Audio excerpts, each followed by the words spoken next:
When we picture a scientist, we often imagine a gleaming laboratory where machines hum and sparks flare in bright blue arcs. Yet this story does not begin with light. It begins inside a darkened room where the wind carries the scent of rain and the low rumble of thunder. That night in the mountains of the Balkans, a child was born into a storm. People whispered that it was a sign of destiny, that the boy would walk beside lightning for the rest of his life. They were not wrong, though the truth reached farther than they could see. For the light he would one day bring into the world was not the kind that flashes and fades. It was the kind that stays weaving itself into the pulse of humanity. His name was Nikola Tesla, a man born to hear the heartbeat of the universe. And tonight we walk with him through thunder and wind, through the early dreams of electricity, toward the place where light and loneliness meet, where legend becomes a living man. If you are listening in the evening, let your body slow for a moment. Dim the room around you so the light softens. Take a deep breath, ease it out, and let this voice carry you across time. Before we begin, if journeys like this resonate with you, feel free to subscribe, leave a brief note, or simply place a symbol of light in the comments. Because from the smallest ripple, our paths may meet again in the next story.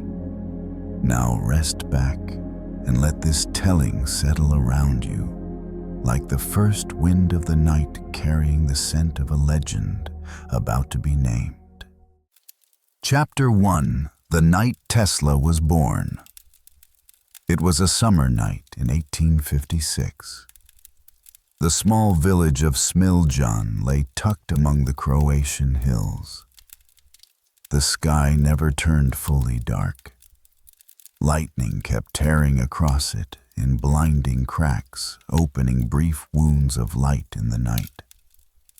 Wind tangled with rain, tapping against the roof in a steady rhythm that felt like the breath of the earth. Inside a wooden house, his mother Duka Mandic was in labor. His father Milutin Tesla, a parish priest, knelt beside the bed in prayer. The oil lamp flickered, trembling over their faces as thunder rolled overhead. And when the storm reached its highest pitch, the child let out his first cry. His mother said her son had arrived with the storm. The midwife insisted he had come with a ribbon of light. Milutin only bowed his head and whispered that perhaps he belonged to the rhythm of both. Outside, the rain began to slow. The thunder drifted into the distance. The room returned to a soft quiet filled only with the mother's breathing and the fading patter of rain carried by the wind. On that night, July 10th, 1856, Nikola Tesla was born. A child ushered in by the motion of sky and earth, where lightning and rain merged into a single flow. From his earliest days, Nikola was drawn to things that never stopped moving. He would sit beside the stream near his home, watching water slip over stones and form tiny spirals. He dropped small pieces of wood into the current and followed them as they spun and drifted away. No one taught him yet. His mind began shaping its first images of how the world works, a gentle and mysterious rotation. When the wind swept across the meadows, Tesla often ran after it, trying to catch it. He told his sister that the wind was the current of the sky, and the stream was the current of the earth. He believed everything carried its own breath, and that if one grew quiet enough, one could hear it.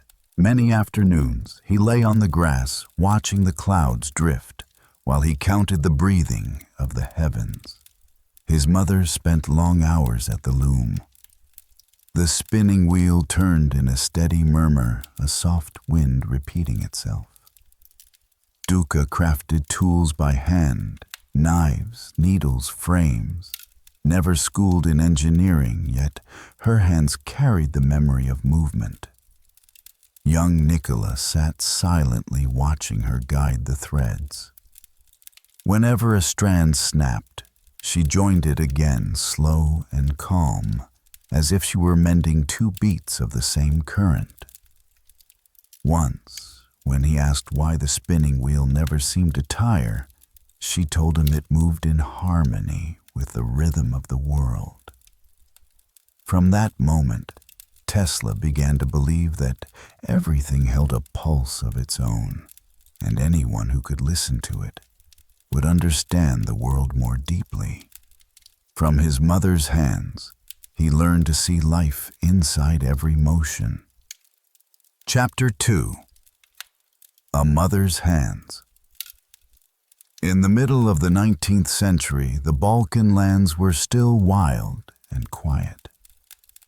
Smiljan, then part of the Austrian Empire, was a small Serbian village scattered across the valleys of Lika, where winters stretched long with snow piled on rooftops and summers glowed with heat and the constant hum of insects from dawn until night. Life moved around the church, the fields, and the forests of spruce that rolled all the way to the foot of Mount Velebit. Within this landscape, the Tesla family lived simply and devoutly. They were poor enough to value every seed they planted, yet fortunate enough to have books, memory, and stories worth passing on. Their home stood beside the dirt path leading down to Smiljan's church close to a small stream.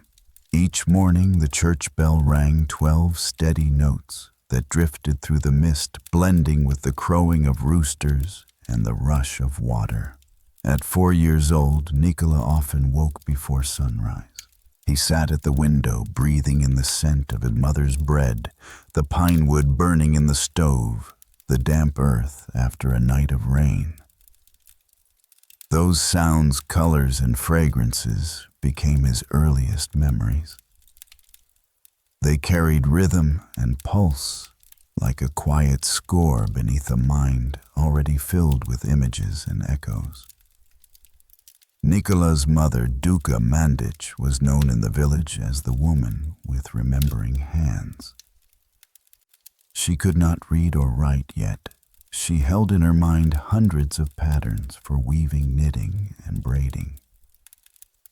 Each morning in the warm gold of the oil lamp, she sat at her loom. Her hands guided threads while her feet pressed the pedals in measured time.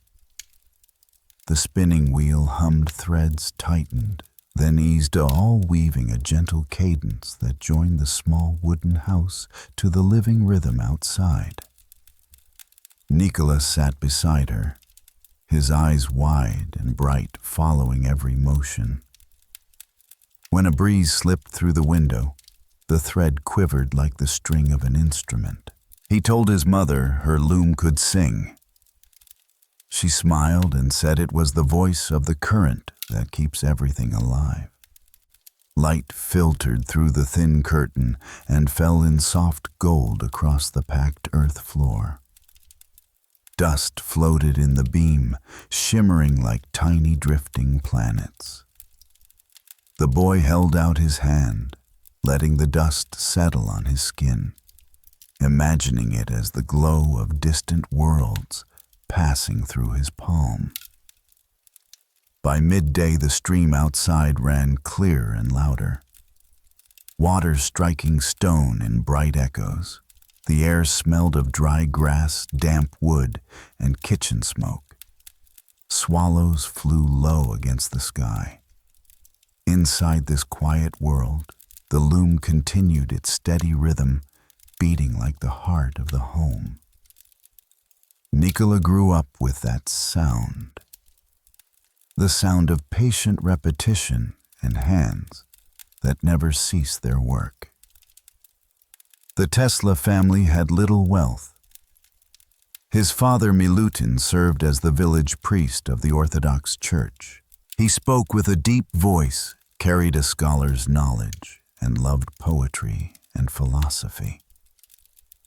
He hoped his son would enter the priesthood believing that prayer could calm troubled souls. But the young boy was drawn to something else. He was captivated by movement, by mechanisms, by sound. When he saw the church bell swing, he wanted to know why it moved. When the wind stirred the curtain, he wondered what force made it tremble. One afternoon, while his father recited prayers inside the church, Nikola slipped in and stood before the altar.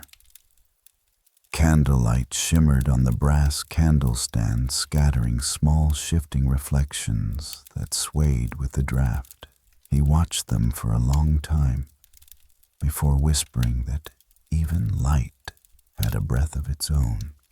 In his later writings, Tesla would often say that everything around him, sound, light, electricity, was simply a different vibration of one shared reality.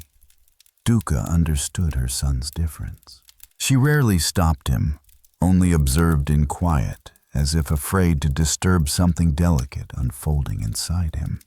Once during a heavy rain, Nikola ran into the yard and turned his face upward to catch the cold drops. Each drop made a faint sound on his skin, like a distant tapping. His mother watched from the porch with a gentle smile. In her eyes was the unspoken understanding that her son heard music hidden from others. From that silent recognition, a bond formed between them, light, steady, and lasting, that would follow him for the rest of his life. People in the village said the Tesla family carried a lineage of memory. Nikola's grandmother remembered hundreds of folk songs. His grandfather was a gifted storyteller who could sit by the fire all night speaking of winds and seas and stars that knew how to speak. It was a family born with ears tuned to the world. When Nikola was 5, winter arrived early in Smiljan. Snow lay thick across the fields. The stream froze and the forests fell silent. On those cold days, Duca kept the fire burning, while Nikola sat near the loom, listening to the wood crackle. Each time she pressed the pedal, the wheel spun with a soft rise and fall like waves breaking inside the house. In that warmth, the boy felt something deeper than sound, a rhythm that connected mother and child people and earth matter and spirit. At night, while his father read prayers, the wind joined his voice in the doorway. Nikola listened closely, sensing that even prayers carried a cadence like the stream. In his young mind, the world did not divide into sacred and ordinary. It was one continuous motion that never stopped. One evening, when the loom fell silent because his mother was tired, the house seemed unusually still. Nikola picked up a small wooden wheel, tied it to a strand of hemp, and set it spinning with his hand. It made a faint murmur. He looked up and found his mother watching him with a soft smile, as if she understood that in that small turning circle, her son was discovering the world's quiet meaning. From that moment on, he sensed that motion itself was a silent form of prayer. The thought stayed with him all his life. Night settled over Smiljan in deep velvet blue. Inside the small house, the scent of burning wood blended with warm wool and fresh milk. The boy rested in his mother's arms, listening to her heartbeat steady, like the loom spinning inside a dream. Outside, the stream continued its flow, gentle, yet unwavering. Each drop struck stone with its own tone, creating a song that never repeated. And in that flowing music, one could almost hear the first rhythm of a life that would grow to make the entire world tremble. Chapter 3. The Dream by the Stream. In the 1860s, the Lika region of the Austrian Empire remained a far-flung frontier where Serbian families lived, between mountains and rivers, between faith and labor. Smiljan held only a few dozen houses, a small church, a wooden school, and a stream that curved gently through the valley. People lived by farming and simple crafts, trading grain for salt and cloth for iron, waiting each rainy season for the waters to recede so they could sow corn again. In this quiet world, the Tesla household was known as the family of letters and devotion. The father was a priest. The mother was a gifted craftswoman. Their home carried the scent of pinewood lamp oil and the faint musk of old prayer books. Nikola was 9 then, slender and soft-spoken, his eyes fixed on something farther than anything around him. At dawn, he rose early, carried water from the stream, and listened to roosters calling while the church bell drifted down from the hill. The morning mist mixed with the smell of wet soil and freshly cut grass. Every scent and sound left its own shape in his mind, the tones forming circles and the fragrances rising like thin strands of smoke. During the day, he helped his father with small tasks in the church. He rang the bell, polished the candle stands, and arranged the prayer books. The bell reached across the valley in long, even waves.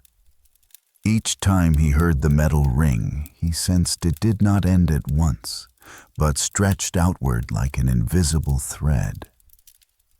Later in life, he would say that those ringing notes taught him that vibration was the soul of existence. But as soon as the work was done and dusk began to settle, Nikola slipped to the stream behind the house. It was not wide yet. It wound its way through the valley with clear, cold water. The air carried the smell of moss and damp soil. The last rays of the sun sifted through the leaves, scattering small paths of light across the moving surface. He knelt and set afloat a wooden wheel he had built himself.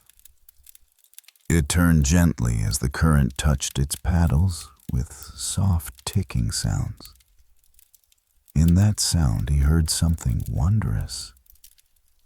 The water did not merely flow, it seemed to sing.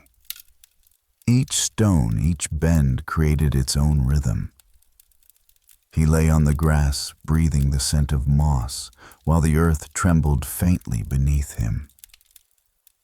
In his mind, thousands of similar currents wound their way through the world, running beneath the ground, inside the human body, and above him in the wind tide of the sky. Milutin still hoped his son would follow the calling of the priesthood. He taught him Latin scripture and Greek philosophy. But Nikola quietly remembered something else. He remembered the voices of water, the shifting of light, and the restless language of motion. When his father preached that God created the first light, the boy thought of the way sunlight changed shape on the surface of water, never repeating itself. One evening, while Milutin read prayers at home, Nikola watched the candles. Their pale glow trembled at each breath of air, their shadows wavering on the walls. He noticed that if he covered only part of the flame, the darkness changed shape as well. That tiny shift, so subtle and so quick, captivated him. He began to collect bits of mirror his mother used for sewing, catching moonlight in them, and sweeping it across the wall so that shards of silver light danced like living figures. Each movement of his hand changed the dance. His mother noticed, but did not scold. She understood that her child was not merely playing. He was studying something deep, the way motion shaped light, the fragile threshold between order and chaos. Smiljan's nights were quiet. A soft wind moved through the trees, carrying the scent of wild herbs and fresh milk from a neighbor's barn. Nikola sat on the bank watching the full moon rise. Its silver glow dissolved across the stream into countless bright fragments. He tossed a small stone and watched the rings widen and fade. In that brief moment, he understood that everything leaves behind a vibration. Nothing truly disappears. It only becomes too small for human eyes to see. Decades later, he would tell his students that all things tremble. Only people have yet to learn the way to listen. But at 9 years old, he simply watched the ripples in silence. People in the village began to notice the quiet boy. Some said he dreamed too much. Others believed he was bewitched by water and moonlight. When Milutin heard such remarks, he only smiled. He knew that those who see farther than others often must remain silent longer, waiting for the world to meet them. That summer the stream thinned. The wheel he built turned more slowly, but Nikola was not disappointed. He understood that, like water, energy did not disappear. It merely changed form. When the rains returned, the current would rise again. One night, the moon shone bright as a polished mirror. Nikola slipped back to the stream and sat watching the still surface.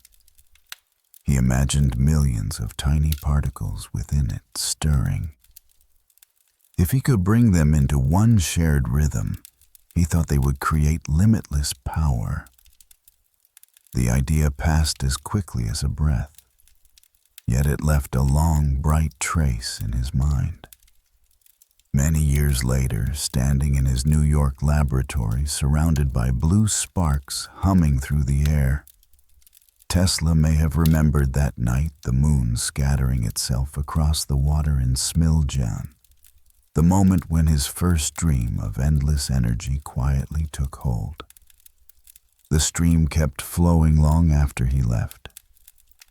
And if one stands there even now on a peaceful moonlit night, one might still hear the soft breathing of a boy, listening to the world tremble for the very first time. Chapter 4. The Dream by the Stream. Autumn of 1875. From the quiet mountains of Smiljan, 19-year-old Nikola Tesla boarded an early train heading west. Morning mist blurred the Croatian valleys. The damp scent of earth mingled with the trace of pine smoke still clinging to his clothes.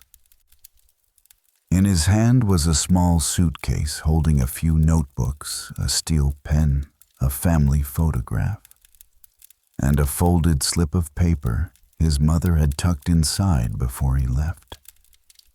People said she simply told him to listen to the world, because everything that mattered arrived in silence.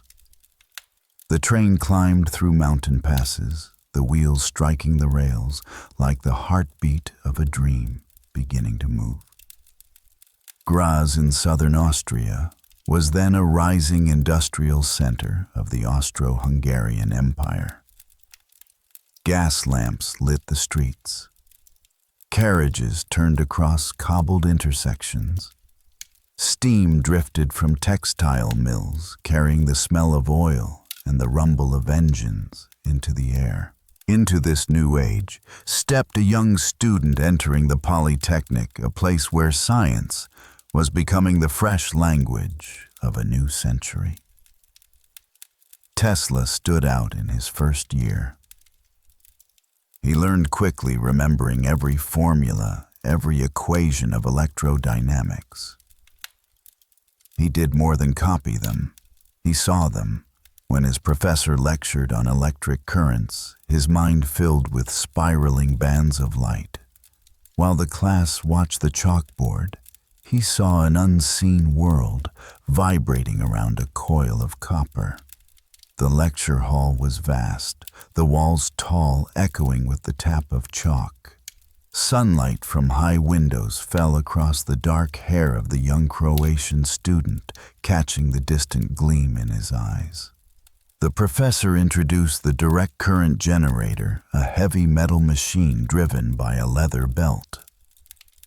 When sparks leapt and the faint scent of ozone rose, Tesla felt something both right and wrong. He studied the motion and sensed that energy could move another way, softer, more circular. The more he learned, the more he was haunted by the flaws in what others believed to be modern perfection. In memory, he still saw the water wheel of Smiljan turning endlessly without brushes, without friction. Yet here the generator needed coal belts and constant repairs. Amid the applause of his classmates, Tesla saw only a boundary. On quiet evenings, he visited a small cafe near the school where students played billiards and recited Goethe. He spoke little but remembered every line and cadence, sensing that poetry and machinery shared a rhythm of their own. He began studying through the night. His small rented room in Eggenberg glowed until dawn. Lamplight cast long shadows on the walls and across sheets covered in spirals, curves, and symbols. The smell of ink smoke and singed paper blended into the scent of passion and of exhaustion. By late 1878, after months of sleeplessness and academic conflict, Tesla collapsed. His father urged him to rest, yet he refused. Fever blurred his thoughts, but one idea burned through the haze. If the current could be made to change direction on its own, humanity would step into a different age. That thought stayed with him for the rest of his life. That winter illness truly came. Cold seeped through stone walls into his lungs. He coughed, burned with fever, and fell to the floor. The news terrified his father, Milutin. In delirium, Tesla heard the low chant of his father's prayers and whispered to himself that if he lived, he would return. And if he still had the strength to believe, he would believe in what was good. In the spring of 1879, Tesla left the school without graduating. No record explains the details, only that he vanished from Graz without farewell. A friend recalled that on the morning he departed, Tesla stood for a long time beside the Mur River, watching the gray water drift by.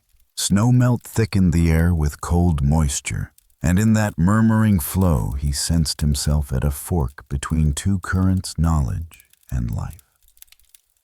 The city of knowledge had shown him that reason, too, could lead a man astray. He left carrying a few sheets of unfinished equations, a broken pen, and a fragile conviction that the world might run differently not in straight lines, but in circular oscillations. The train departed the Graz station under a veil of fog. The clatter of iron wheels merged with the faint, unsteady beat of the young student's heart.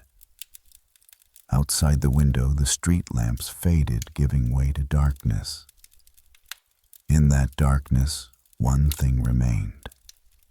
A slow turning deep within his mind, the rhythm of an electric current, not yet born, but already alive. Chapter 5. The Days of Being Lost. Winter of 1879. The stone road leading out of Graz lay under a veil of fog and the scent of cold coal. Nikola Tesla, 23, walked slowly. With only a small suitcase and a few wrinkled sheets of paper, unfinished equations he could not leave behind. After months of illness, he had lost his scholarship, his lodging, and any remaining reason to stay. The academic world had closed its doors, yet one thought refused to fade. The current could turn forever without brushes. The train pulled away from Graz, its long whistle echoing through the valley. Smoke drifted along the windows as fields of snow and distant towns dissolved into mist. No longer a student, Tesla became a wanderer. He traveled to Maribor, a border town of the Austro-Hungarian Empire, where they said mechanical workshops were willing to hire anyone who could work with their hands. Maribor was cold and damp. The street lamps were weak. The roads are narrow. The sound of horse carts mingled with the flow of the Drava River cutting through the town. Tesla rented a small attic room and took simple work in a technical shop, repairing minor machines, checking steam engines. The days were long. At night he sat alone, drawing circles again and again on scraps of paper curves, looping into one another like breaths. The workshop owner later said the young man spoke little, never drank, and that his eyes lit only at the sight of a turning gear. But loneliness is a fever without medicine. Far from home, with no letters and no friends, Tesla slipped into silence. He walked along the Drava every night, listening to the water, watching the moon fracture across its surface. Those sounds blended in his mind into a slow, steady pulse. The river neither asked nor answered. It simply flowed. And somehow he felt himself drifting with a current no one else could see. Early in 1879, he received word that his father had died. The news broke him. He left Maribor and returned briefly to Smiljan. The village was unchanged, the stream, the hills, the small church, but their home felt hollow. His mother held him without speaking, her gaze a quiet shelter. In that look, Tesla understood that his path would now be his alone. Months later, Duca urged him to continue studying. She did not speak at length. She simply folded a few clothes for him, set aside a little money, and gave a look that carried her final blessing. In the spring of 1880, Tesla left home again, this time heading north. The journey stretched across many small stations. The smell of iron coal smoke and the sound of voices in German, Czech, and Croatian filled his ears. After 2 days, he arrived in Prague, the old city of red roofs and pointed spires. Late 19th century Prague was a place where knowledge and art shared the same breath. Cobblestone streets wound around Hradčany Castle, Cafes thick with smoke hosted debates between philosophers and mathematicians late into the night. Tesla rented a room near Charles University and began attending lectures informally, though he lacked the credentials to enroll.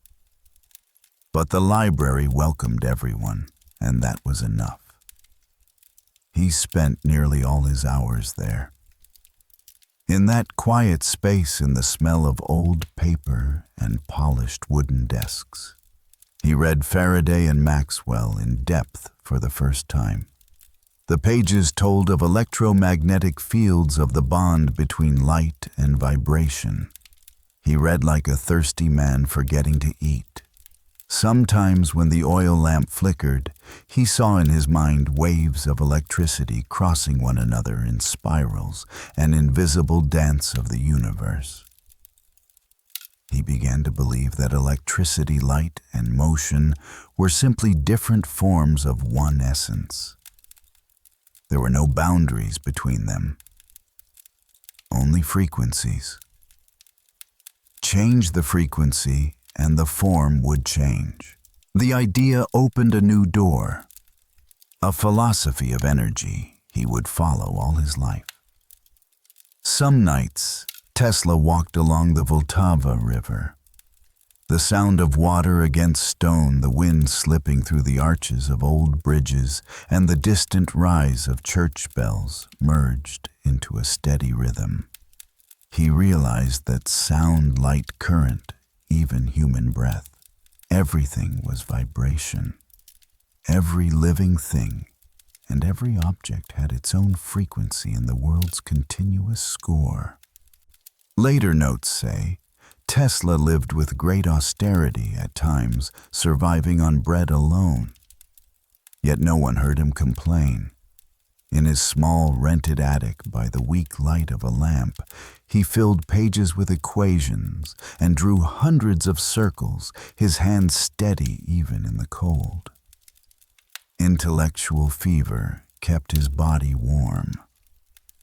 Prague, summer of 1880. A light rain fell, softening the red roofs with mist. In his narrow room, Tesla sat by the window and watched droplets crawl down the glass.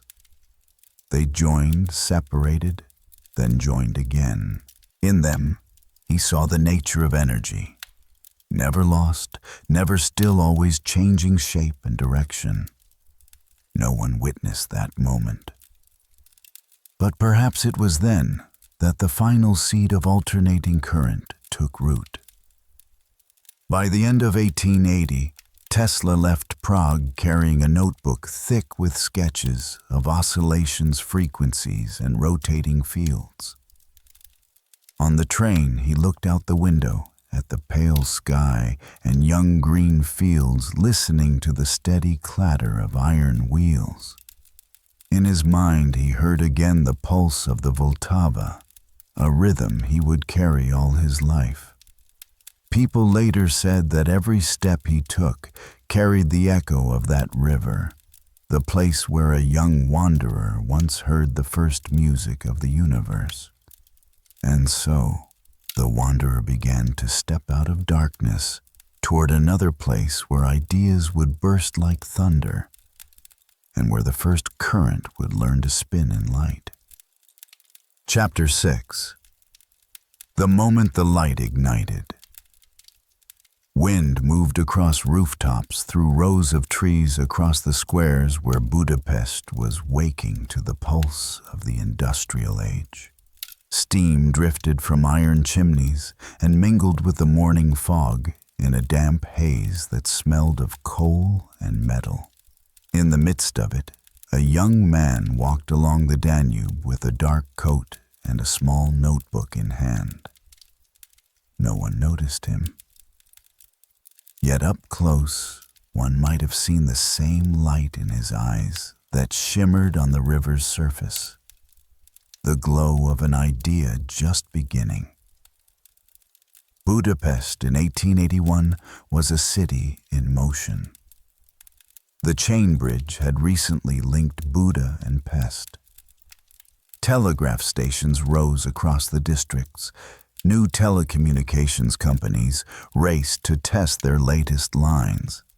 Tesla worked for the National Telephone Company of Hungary, a fledgling enterprise rich with ambition. His task was to tune signal amplifiers and voice transmitters, delicate instruments that trembled like breath where the smallest misstep turned clarity into noise. The technical room where he worked was cramped. The smell of brass polish and machine oil hung thick in the air. Metal clicked against metal. Pencil tips tapped the tabletops. A greenish flicker pulsed on the oscillation meters. Tesla often stayed past midnight, checking every joint, recording the vibration of copper wires, counting the rhythm with his ear, as though listening for a heartbeat. It was said he could detect errors too faint for the instruments themselves, a rare sensitivity in any engineer. But life was not only work. When the sun tilted low, he left the workshop and walked toward Városliget Park. Long rows of birches cast layered shadows, and the scent of fresh grass and lake air drifted into his breath. He chose a bench by the water, opened his notebook, and drew interlocking circles. From those lines, he began to glimpse the outline of another world. A world where energy needed no friction, where motion sustained itself on its own rhythm. One afternoon in Városliget, in conversation with his friend Nikola Tesla, suddenly stopped walking. The scattered thoughts he had carried for years connected at once. If two currents could be set at right angles to each other, shifting direction in a steady cycle, they would create a rotating field, a perfect continuous turn that needed no brushes at all. He stood still for a long moment. There were no words, no witnesses. Only wind and the distant ring of church bells marked the birth of a new age. That night, the numbers and rotations repeated in his mind. Perhaps as he sat by the window overlooking the Danube, he saw in the trembling reflections a motion the world would one day name alternating current. Soon after, he shared the idea with his colleagues, a motor powered by a self-reversing current, free of friction and noise. But no one understood. They looked at him as a dreamer wandering through a workshop. Tesla smiled and did not argue. Time, he knew, would be the only proof he needed. The city stayed loud. Steam curled over the river. Yet for him, Budapest had become a piece of music.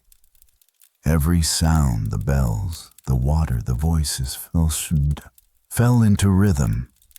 Each part joined an unseen structure, the great current of the world. The spring of 1882 arrived with clear light. New buildings rose. Telephone wires stretched across the streets like nerves in a waking city. Tesla looked at them with a quiet certainty. He did not yet know that within months this idea would carry him to France, then to America, beginning a new journey where the concept would find its form. On his last evening in Budapest, he walked once more along the river. Wind drifted from Buda with a warm metallic scent. On the water light flickered in wavering bands.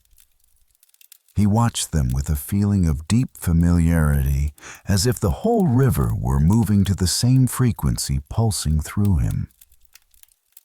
There was nothing more to say. The world had begun to turn, and from that moment on, Nikola Tesla was no longer the one listening to the vibration. He had become the vibration of his age. Chapter 7. The Craftsman in Paris. Paris did not sleep. At night, the city glowed as brightly as day.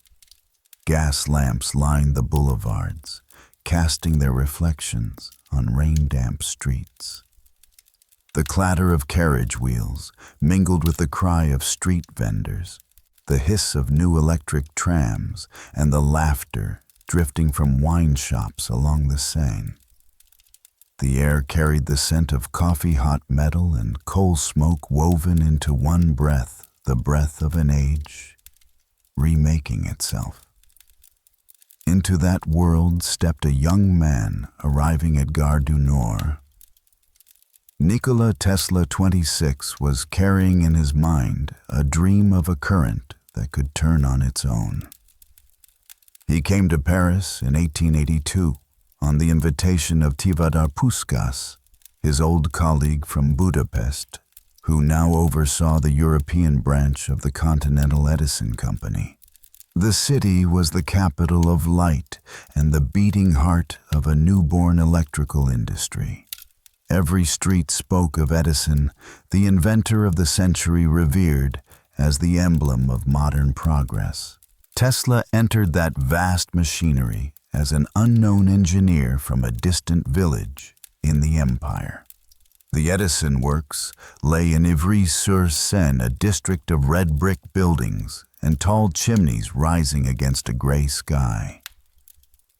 Inside was a world of copper coils, carbon brushes, dynamos, and the heat of engines. Tesla was assigned to maintain generators and design voltage regulators, tasks that demanded precision.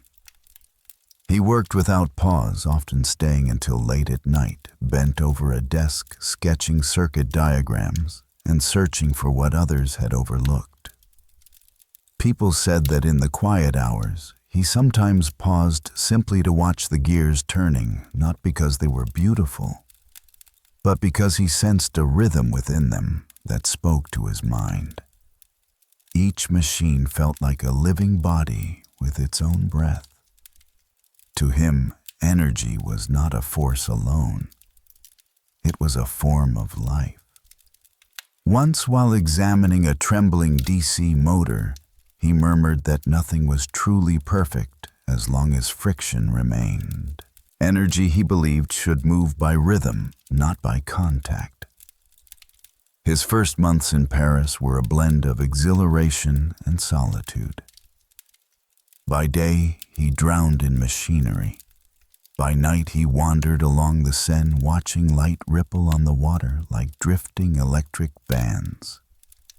In his eyes, the city did not merely shine, it vibrated. Every lamp, every building, every heartbeat in the crowd added its tone to a vast, unseen harmony. He often sat in a small café near Place de la Concorde, filling thick notebooks. Their pages brimmed with circles, spirals, formulas for alternating current, and short notes that were not philosophy, but observations, energy, light vibration, 3 words repeating like a quiet obsession. In the summer of 1883, he was sent to Strasbourg to oversee the installation of a new power station. The building was large, cold, and echoing the wires climbing its walls like dark vines. One evening after the other, engineers had gone. Tesla stayed behind, using coils, bits of iron, and whatever tools he could find. He assembled a small model motor based on the rotating field he had conceived in Budapest. He built it by hand, each strike of metal ringing through the empty hall. When he connected the power, the little motor spun smooth, steady, without brushes, without sparks. No one witnessed the moment. Yet for Tesla, it was the first time he saw his dream take shape. Years later, he wrote in his memoir, "The rotating magnetic field was born in my mind as if by lightning, and I saw everything as clearly as if it were before me." The next day, he sent a report to Paris describing the new mechanism, but the document was lost amid hundreds of technical papers. No reply ever came. Meanwhile, Edison's system continued its expansion, built entirely on direct current.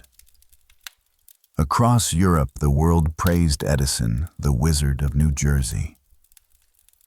Tesla worked quietly, though the idea of alternating current grew larger each night. He knew that DC systems could travel only short distances before their power fell away, while AC could journey far, shift voltage with ease, and offer a safer, stronger foundation. But few wished to hear that in a world devoted to Edison. By autumn of 1883, the workload grew heavier. He was responsible for adjusting stations across France, traveling from Lyon to Bordeaux. Long train rides carried him across gold-colored plains. Some nights he slept on wooden seats. Everywhere he went, he kept meticulous notes, wire temperatures, oscillation frequencies, power loss. No one asked him to do it. He believed science must be listened to as a language. One night in Lyon, when the train paused, he looked out the window. Fields shimmered under the moon. Power poles rose in perfect rows, stretching into the horizon. At that moment, he felt he was looking at a map of the future, a world connected by energy, wireless and boundless. Years later, he would echo the idea in a lecture: when wireless is fully applied, the whole Earth will be converted into a huge brain. In 1884, Tesla learned that the company sought engineers for its main offices in America. Edison wanted European-trained specialists to help organize the New York teams. Puskás mentioned his name. When the news reached him, Tesla fell silent. He knew America was the center of the electrical age, the place where Edison was building cities of light. He did not hesitate. What he had learned here had reached its limit. Paris was beautiful, but in his mind, the world was still dim. He wanted to see the true light, the light that did not just illuminate, but lived. On his last afternoon in Paris, he walked along the Seine. The water lay smooth as glass, reflecting the first lamps of evening. A soft breeze crossed the bridge, carrying the scent of fresh bread and the faint song of a violin. He stopped and looked down at the river. Light trembled on its surface, just as it had on the small motor he had built in Strasbourg. He knew then that the journey ahead would change everything. Not merely because of work, but because the dream in his mind needed a larger space to breathe. When night fell, he returned to his rented room. He packed a few belongings, his notebooks, several sketches, and the letter of introduction signed by Puskás. A thin sheet of paper that would open the door to a new world. The lamp on his desk flickered, then went dark. He stood by the window looking out. Paris still glowed, but the glow was no longer enough. In his thoughts, another city rose: New York, brilliant, chaotic, full of opportunity and storm. Outside, the sound of carriage wheels faded into the night. And in that small room, a man dreamed of a self-turning current and of a passage across the ocean where light would be born again this time, a light that would never fade. Chapter 8. The Voyage to America. New York welcomed no one yet. It knew how to swallow every dream. On the morning of June 6, 1884, The SS Saturnia reached the Hudson after 11 days at sea from Le Havre. In the crush of passengers moving through fog and steam, a tall, thin man stepped onto the pier, gripping a worn suitcase. In his pocket, he carried only a few coins, a notebook, several sketches, and a letter of introduction addressed to Thomas Edison. His name was Nikola Tesla, 28, and in his mind lived the dream of alternating current, a dream the world had not yet learned to name. The sky was dim. The wind carried the smell of salt iron and the smoke from hundreds of chimneys, pouring breath into the city. In the distance, stone and steel buildings rose through the haze like giant electrical pylons awaiting their wires. Tesla stood still for a long time. Before him, America appeared both real and unreal, chaotic, noisy, charged with potential. On his walk to Edison's office, he crossed muddy streets filled with horse carts, newspaper boys, whistles, shouts, all folding into a music only someone attuned to vibration could hear. To Tesla, the city felt like a vast machine breathing on its own. Every person, every object was a small gear in the flow of energy. Edison's offices stood on Pearl Street, the district known as the electric heart of New York. Lamps glowed even at midday. Copper wires webbed the walls. Machines hummed without pause. Tesla was led to a room where Edison himself sat short, solid, sharp-eyed, with hands hardened by work. They looked at one another for a moment, two worlds, two rhythms intersecting in a room full of machinery. Tesla spoke of alternating current, of rotating fields, of brushless motors. Edison listened without comment, then nodded and assigned him the task of improving the company's lighting system. A test. Tesla worked as though daylight and night no longer existed. He stayed in the workshop until morning, checking wires, adjusting coils. When the other engineers left, he kept writing, noting ways to save power, reduce loss, and increase efficiency. In his memoir, Tesla wrote that he often needed no drawings. He simply closed his eyes and watched each part move in space. When he opened them, he already knew where the flaw lay. Before I put a sketch on paper, the whole idea is worked out mentally. His precision and speed caught Edison's attention. Yet the distance between them grew. Edison trusted trial error and endless tinkering. Tesla saw the mechanism whole before it existed. When Edison once told him he was too theoretical, Tesla only smiled. He believed the universe worked in order and that the scientist's task was to hear the rhythm hidden beneath the noise. One story says Edison promised him $50,000 if he could improve the efficiency of the DC generators. Tesla accepted, worked for weeks without sleep, and saved the company thousands of dollars. When he came to collect the reward, Edison laughed. "Tesla, you don't understand our American humor." Tesla said nothing. Soon after, he resigned. He left the company with empty pockets, but with a conviction stronger than ever that the world needed another kind of electricity. In the summer of 1885, Tesla wandered the city. He took labor jobs, digging ditches, carrying materials, working on construction crews to survive. The hands that had once written equations grew calloused from shovels. But even in that darkness, the idea in his mind stayed bright. Years later, he wrote, "The present is theirs.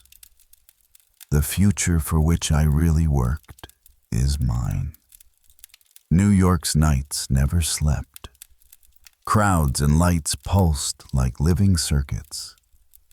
Tesla rented a small room in lower Manhattan, overlooking a street dense with noise and moisture. Each night, he listened to carriage wheels, whistles, and rain tapping on tin roofs, sensing a rhythm in everything. Sometimes he sketched shapes in the air, a habit from Budapest, tracing invisible spirals in the moonlight. In the dark, he thought of alternating current. He knew it would prevail because nothing in nature flowed in one direction forever. Everything alternated, oscillating, returning, moving on. Electricity must do the same. In 1886, with the quiet support of a few small investors, he founded Tesla Electric Light and Manufacturing, the first company to bear his name. But only a few months later, his partners seized control, sold off the company's entire assets, and left him standing amid a pile of debts. And an idea no one yet believed in. Tesla was left empty-handed once more. Through that winter, he walked along the Hudson, where blocks of ice drifted under the moon. The city behind him blazed with Edison's direct current. But inside him grew another light, wireless, limitless, belonging to no one.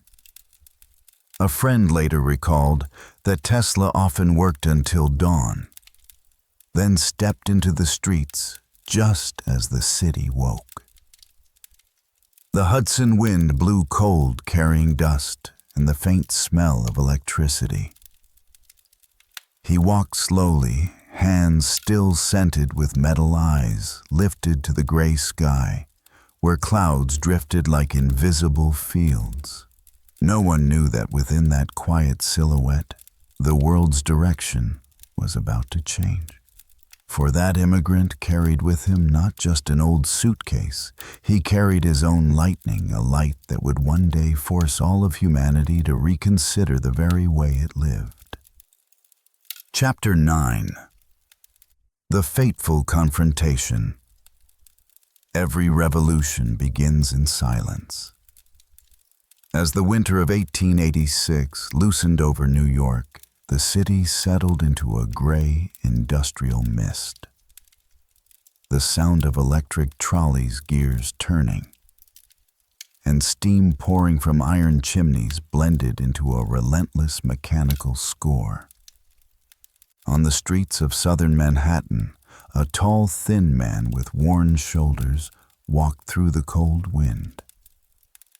His shoes had thinned, his coat frayed.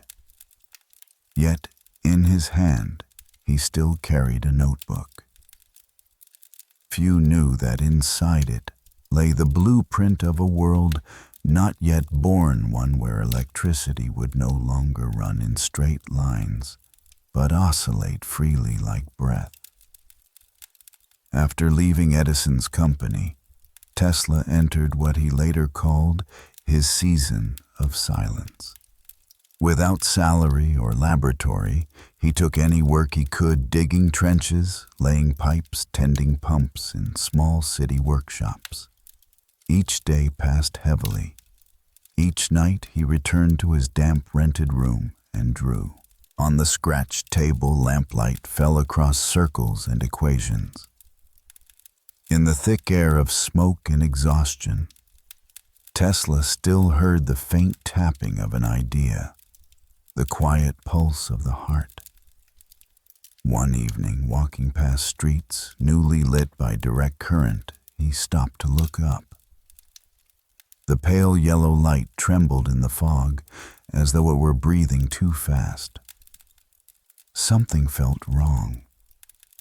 This light was not free. It glowed yet remained trapped in the limits of copper wire and friction. Years later, he described civilization as a growing flame. The spread of civilization may be likened to a fire.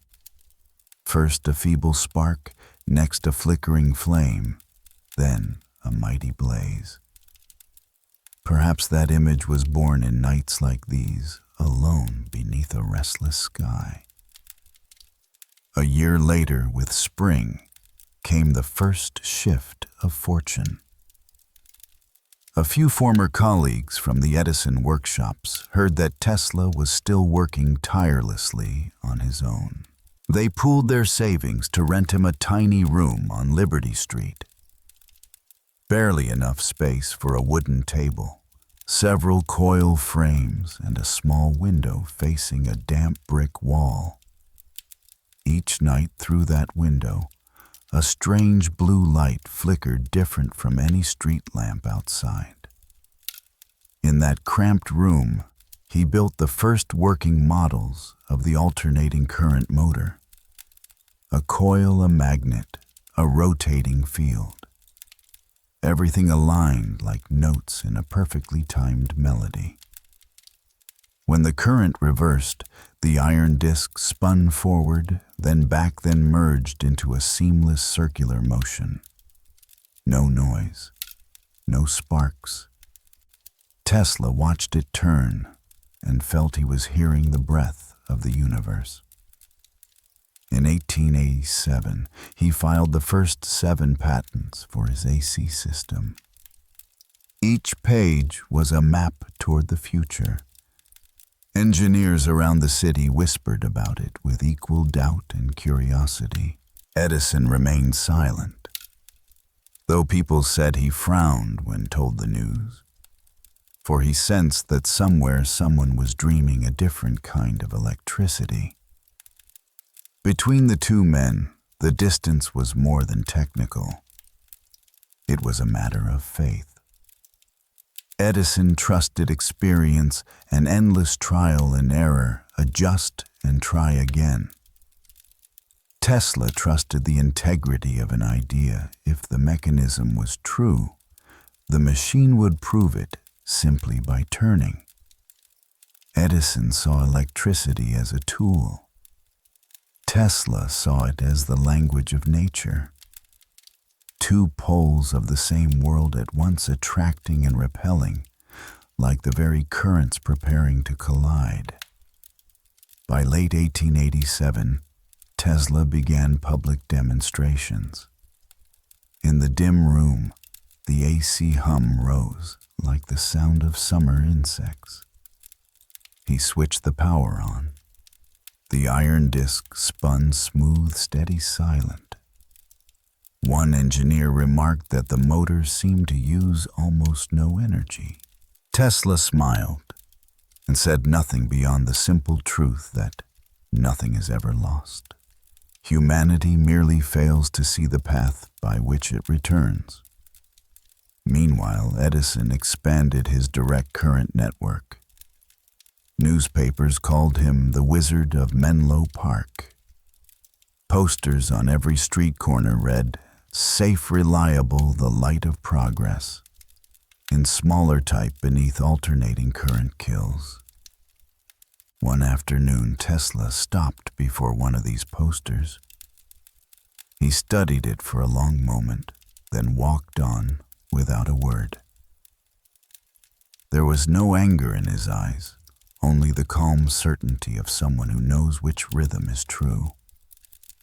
Years later, he said in an interview, "The scientists of today think deeply instead of clearly. One must be sane to think clearly."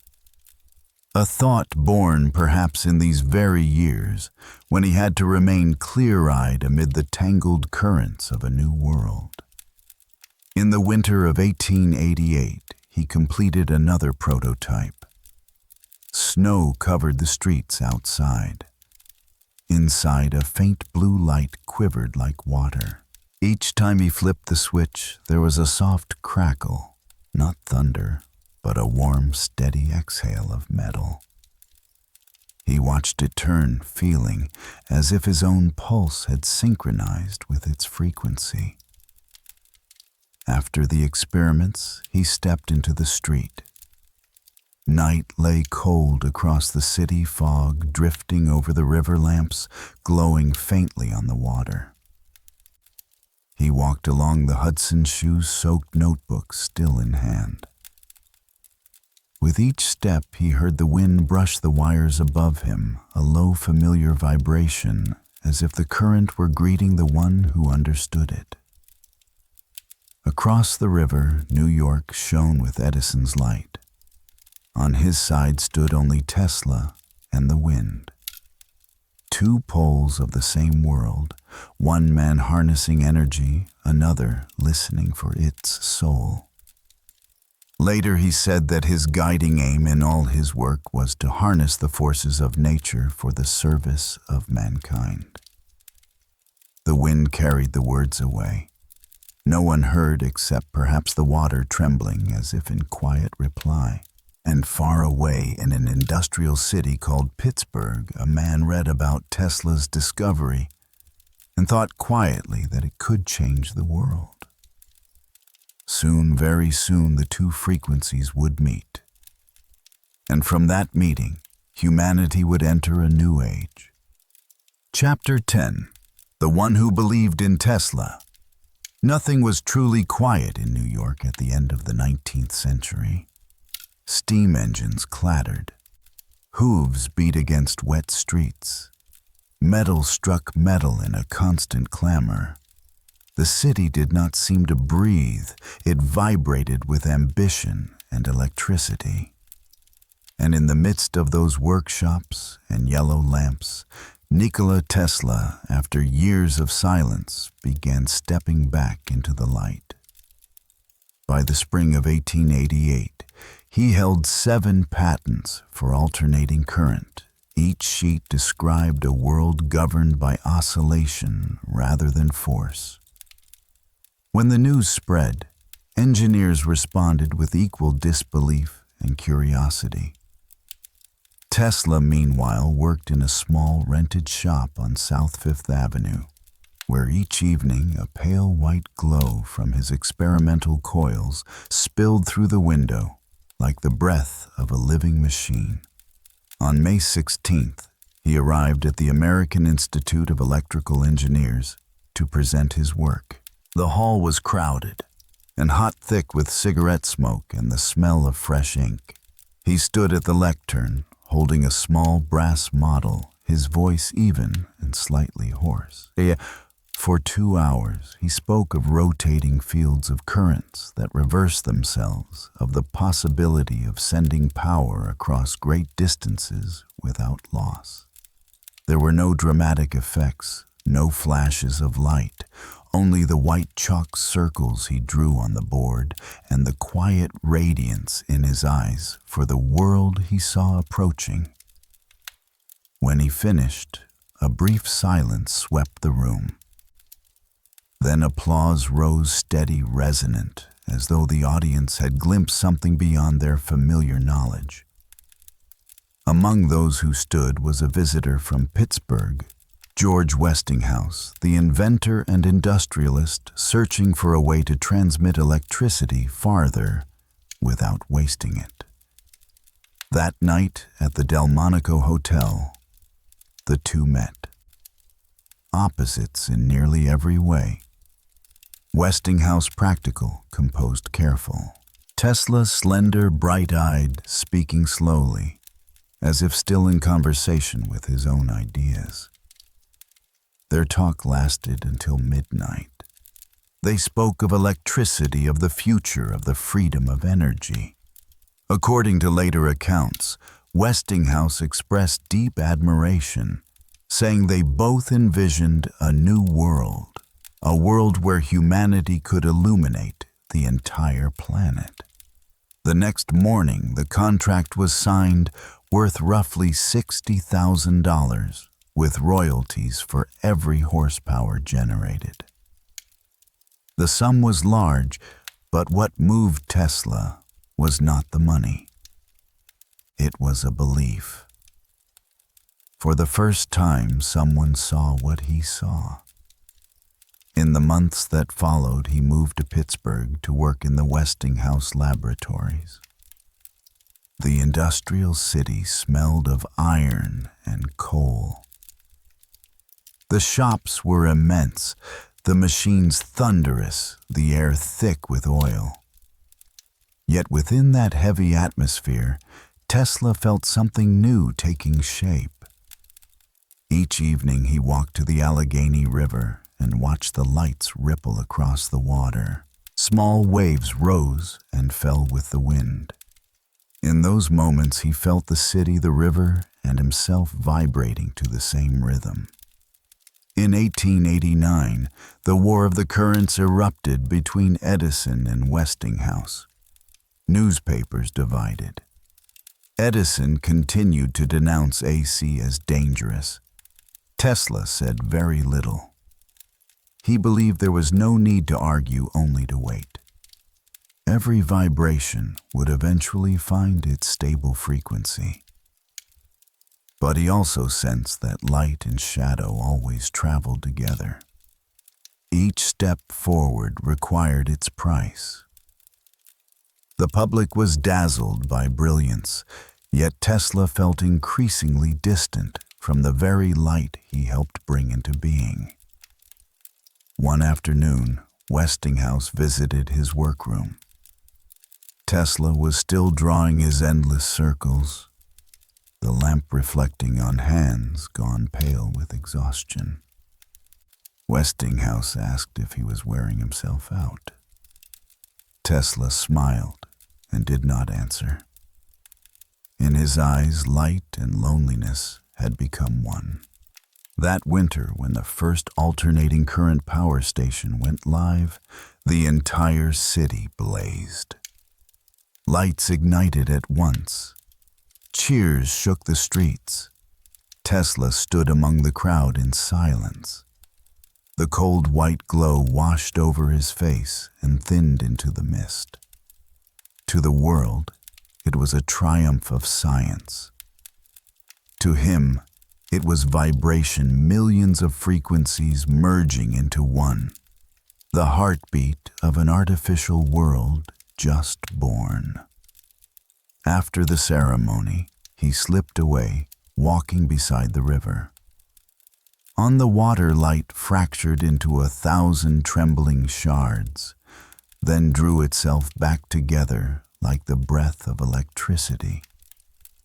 Later, people recalled that to Tesla, every secret of the universe lived in energy, frequency, and vibration. The lights along the Allegheny continued to shimmer. The city slept, yet in a small Westinghouse office, two men remained awake, one counting profits, the other listening for the pulse of the world. At dawn, frost covered the workshops in white. Tesla looked up and allowed himself a faint smile. Not because of victory, but because at last, energy had been set free. And in that freedom, he knew his path had only begun. Chapter 11. The Current That Flowed from Niagara. Morning at Niagara carried mist and an unending roar. The sound rose from somewhere deep within the earth, climbed upward, and spread through the air. Sunlight cut sideways through the vapor, breaking into a scatter of white sparks. Beneath the falling water, the world looked like a vast engine moving to the natural rhythm of the planet. People said Tesla stood there for a long time, whispering to himself more than to anyone else about a form of energy that had never been named. It was 1893. The War of the Currents had ended. Tesla's alternating current system, built and championed by Westinghouse, had won decisively over Edison's. At the Chicago World's Fair, millions witnessed an entire city lit at once by AC. From that moment, the world could no longer return to darkness. But for Tesla, this was only a beginning. The idea of drawing power from nature itself, of turning the Earth's own motion into light, had lived in him since his Budapest days. He believed Niagara could become the mechanical heart of humanity, where falling water transformed into energy and energy into illumination. When Westinghouse won the contract to electrify Niagara, Tesla was invited as technical advisor. It was his dream in physical form, not simply machinery, but the hidden order within natural chaos. During those early months, he lived in Buffalo and traveled constantly to the site. Niagara then was nothing like the future postcard scene. It was wild, violent, and perilous. Workers hung from slick cliffs, hands shaking with cold. Water thundered day and night, drowning out every voice. Each morning the mist coated Tesla's hair and coat, until he looked as though he had stepped out of a dream soaked in vapor. He watched not only the water, but the cadence of its vibration. In his mind, he already saw the coil's shafts and generators arranged so that each turn of water aligned with a pulse of electricity. He insisted the system must listen to the water, must resonate rather than force. In his surviving sketches, that philosophy is clear. Coils echoing the whirl of the falls gears, arranged in the rhythm of rising and collapsing waves. The project stretched for years, overwhelming both engineers and laborers. Some nights ice swept over the dam and carried off entire banks of equipment. Some workers never returned. Westinghouse struggled for capital. Edison mocked from afar. But Tesla never faltered. He rarely visited the office. He stayed in the workshop, eyes on the models. When asked whether he feared failure, he reportedly smiled and said nature itself did not know fear. By the summer of 1895, the first power station at Niagara was ready for testing. When the water flowed through the turbines, the great iron wheels began to turn. No explosions, no smoke, only a deep, steady tone, like the slow breath of the earth. Tesla stood in the humming room, resting his hand on the railing. Beneath him, water became electricity, which traveled more than 20 miles to the city of Buffalo. That morning, when the current arrived, the city lit up at once. People rushed into the streets, shouting and embracing. Buildings glowed as if natural light had been born again. No one saw Tesla. He stood quietly by the falls, watching the mist rise, his eyes reflecting the distant shine of the city. To others it was a triumph of technology. To him it was proof that the vibrations of nature could become human vibrations without losing their essence. For the first time in history, power was taken directly from motion itself. No fire, no fuel, only harmony. People said that on the night after the inauguration, he returned to the falls alone. He sat for a long time on a rock, wrote a few lines in his notebook, then closed it. Wind drove the spray across him, drenching his coat. No one heard what he said.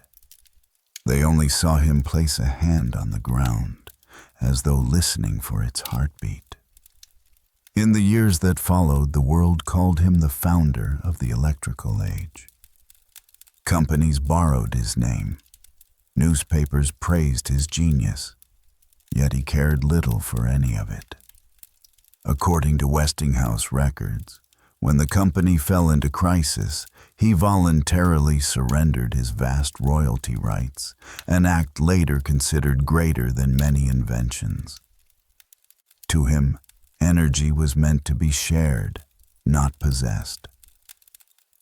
Though he never admitted it aloud, people sensed a new solitude in him, not the solitude of poverty, but of someone standing alone atop his own achievements. The light he had created now shone everywhere, yet he drifted back into the shadows where new ideas were forming. In November of 1896, the Niagara system officially went into full operation, delivering power to thousands of homes, factories, and schools. Newspapers proclaimed that the world had entered a new era thanks to Tesla's current. He skimmed the articles, folded them, and set them aside. Outside his window, snow fell, the flakes dissolving in the air like invisible currents, disappearing here, reappearing somewhere else. That night he returned to the falls one last time. The water sounded the same, deep, thunderous, unchanging. In the cold mist, Tesla closed his eyes. Perhaps in that moment, he felt that he and the waterfall were no longer separate, a human being and a river of energy existing together in endless vibration. He opened his eyes, looking toward the horizon. The distant lights of Buffalo shimmered through the fog, joining the breath of the falls. The world glowed with his dream. And there, between mist and light, Tesla gave a small nod, not to anyone, but to the flow of nature he had spent his life learning to hear. Chapter 12. The Man Who Summoned Lightning. Across the wooden floor of the laboratory on the high, dry plateau, a massive copper coil wound around a timber pillar nearly as tall as a man. The air smelled faintly of metal and ozone. The room was so quiet that one could hear the tiny crackle of static breaking in the dark. It was the summer of 1899. Tesla had left New York with a few assistants and an idea the scientific world doubted. He chose Colorado Springs for its altitude, its dryness, its fierce lightning, and its thin air. Here he meant to study what he called the heartbeat of the earth. The laboratory was built of wood, topped with a metal dome filled with vast coils and capacitors. By day, he calculated. When night fell, he summoned electricity. The little town at the foot of the Rockies went dark early, except for that strange blue glow flickering on the outskirts. When the experiments began, the air vibrated. Tesla stepped into the circle of coils and threw the switch. A sharp crack rang out. From the crown of the coil, white arcs burst forth, winding through the air like tangled roots. Artificial thunder followed in long ribbons of light, stretching tens of meters before vanishing. The walls shuddered. The window panes trembled. Ozone thickened. The air brightened in waves as if some colossal creature were breathing. Tesla did not step back. He walked slowly, watching each pulse of light, taking notes. One violent flash shook the entire structure. Wires snapped. The lamps went black. In the darkness, he smiled the smile of someone who had touched the essence of lightning. In the days that followed, he tuned the model again and again, shifting the resonant frequency. Each night, the glow from the station changed, sometimes violet, sometimes white, sometimes pale green. Townsfolk saw it and whispered, Some said he was speaking with the thunder god. Others said he was mad. Children called him the man who lit the sky. In his Colorado Springs notes, he described arcs more than 40 meters long, resonant currents shaking the ground, and a system capable of sending vibration through the air itself. Once real lightning struck the laboratory's antenna, surged through the system, and blew out the town's generator. The whole city went dark. When the engineer arrived, Tesla apologized softly and returned to work. He slept very little. Each morning he walked the yellow grasslands, cold wind cutting his face. Overhead charged clouds drifted glowing faintly. He looked up, the light reflected in his eyes, sometimes lifting his hand in greeting. To him, lightning was not a threat, but a companion. In that wide solitude he drifted away from the world of people. No letters, no gatherings, no press. Only himself and the sky. Some nights he stood in the yard, cloak soaked with rain, watching bolts of lightning stitch earth to heaven. The light fell across his face, radiant and solitary. One assistant recalled that when the longest bolt appeared, Tesla stood still, unmoving. The light wrapped him, and he did not flinch. He only smiled. In the hush after each burst of thunder, Tesla wrote not formulas, but meditations. He believed the earth could resonate like an instrument, and that if struck at the right frequency, it might awaken an endless source of energy, needing no fuel, wasting nothing. Yet amid those perfect numbers, he felt a growing unease. Humanity, he thought, might not be ready for such freedom. If energy were liberated, would people be wise enough to wield it? The thought followed him like a faint echo trailing every storm. In the autumn of 1899, he decided on one final experiment. That night the sky was clear, the stars sharp, the wind dry. Tesla donned a black cloak, stood in the center of the room, and powered the system to its limit. Columns of white-violet fire exploded outward, striking even the roof. The sound was like 100 storms rolling at once. Every object trembled. The sky above the building glowed so bright that many in the town thought the heavens had caught fire. When the system fell silent, he remained still. No one knew what he felt. Only the smell of ozone, the faint scorch of wood, and the strange vastness filled the room.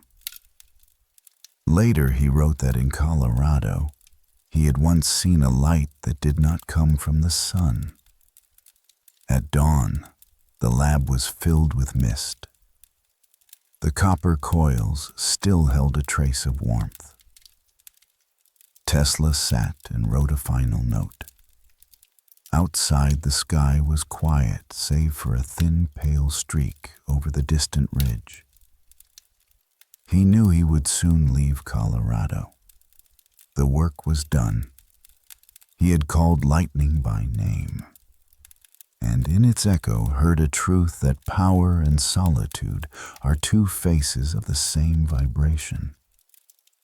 Chapter 13. The Unfinished Tower.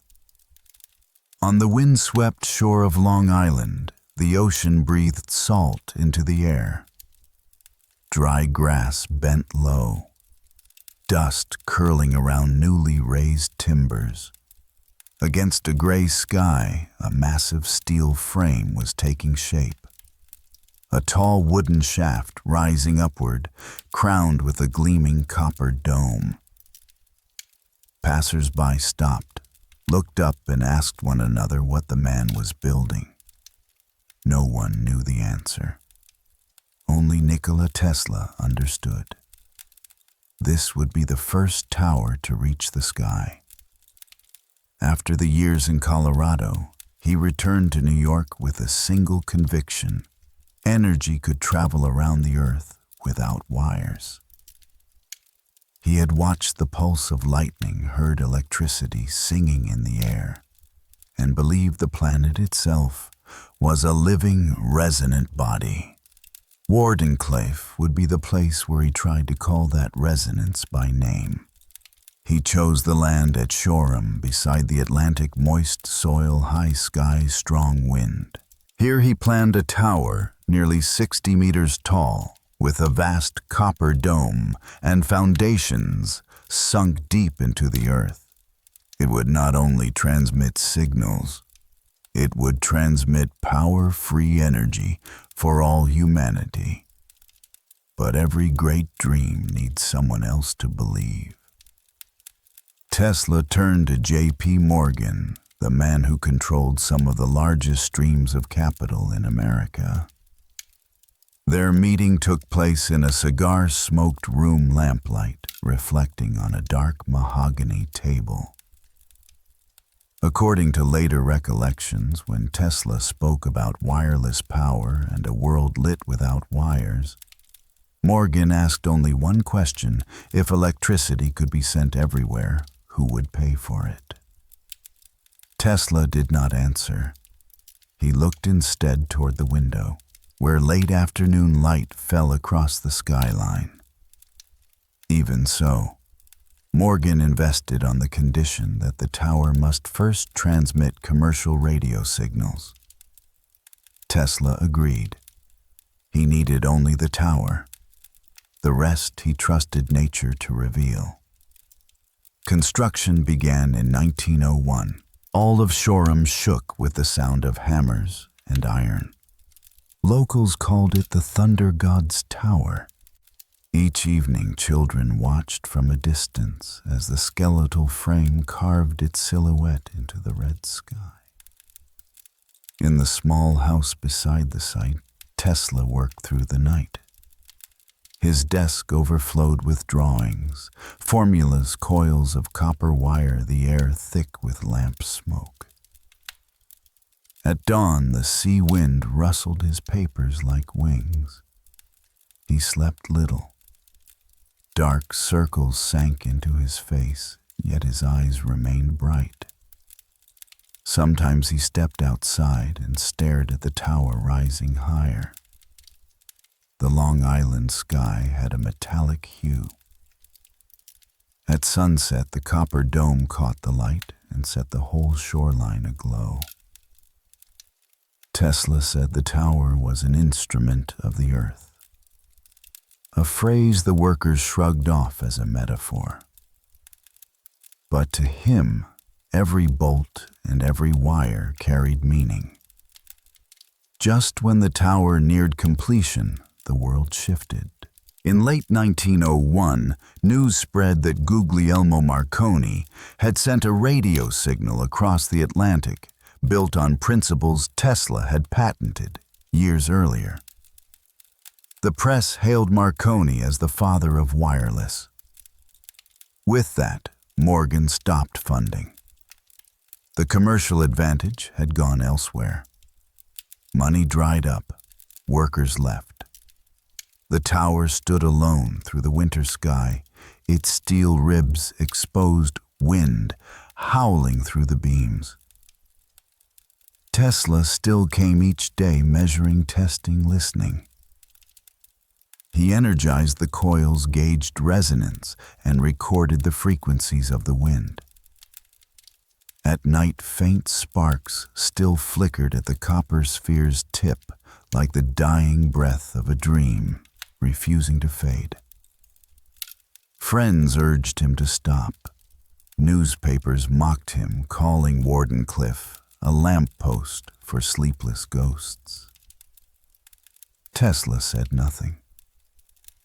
In his notebook, he wrote only that people laugh at what they do not yet understand. In 1903, the project halted. Debt mounted. His health frayed. According to later accounts, on his final night at Wardenclyffe, a storm rolled in. Clouds gathered. Thunder boomed. Tesla walked outside and stood beneath the tower. Rain struck hard. Lightning hit the copper dome, flooding it with white fire. He did not move. The glow reflected in his eyes. People said a strange line appeared in his notebook afterward, something about a light that belonged to no one, meant for all humankind. At dawn, the storm broke. The tower stood immense and silent. The ground was wet puddles reflecting the copper sphere. Tesla packed his papers and walked away without looking back. In the years that followed, the tower rusted. Grass climbed its legs, birds nested in its beams. Wardenclyffe was forgotten, mentioned only in old newsprint. But sometimes on stormy nights, locals claimed to see a flash atop the abandoned tower, as though the dream still sent a final greeting. Tesla lived many more years without tower, without fortune, sustained only by the frequencies in his memory. To him, Wardenclyffe was never a failure, only the long, unfinished chord of a symphony the world had not yet learned to hear. Chapter 14. The Years Spent Alone.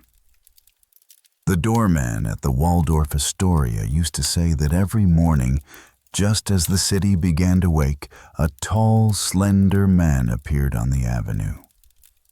He wore a black overcoat, gloves, a pale hat, and polished shoes. On his shoulder sometimes, not always, a white pigeon perched calmly, unafraid of the crowds. That man was Nikola Tesla. And this was New York in 1910. The city had changed. Electric light flooded every street, every building, every tram powered by the alternating current system Tesla had given to the world. Yet amid all that brightness, he had become a quiet shadow. After the collapse of Wardenclyffe, he lost most of his fortune. Investors withdrew.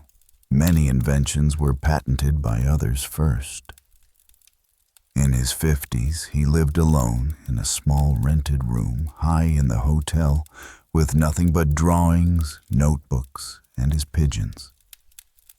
Employees recalled that each afternoon he walked to Bryant Park carrying a small bag of grain. He called each bird by name, and strangely enough they came. When someone asked why he loved them, so he only smiled and said that in their eyes, he found a peace humanity had long forgotten. Outside, the world was changing quickly. In 1914, war erupted in Europe. Airplanes, guns, and electricity became weapons.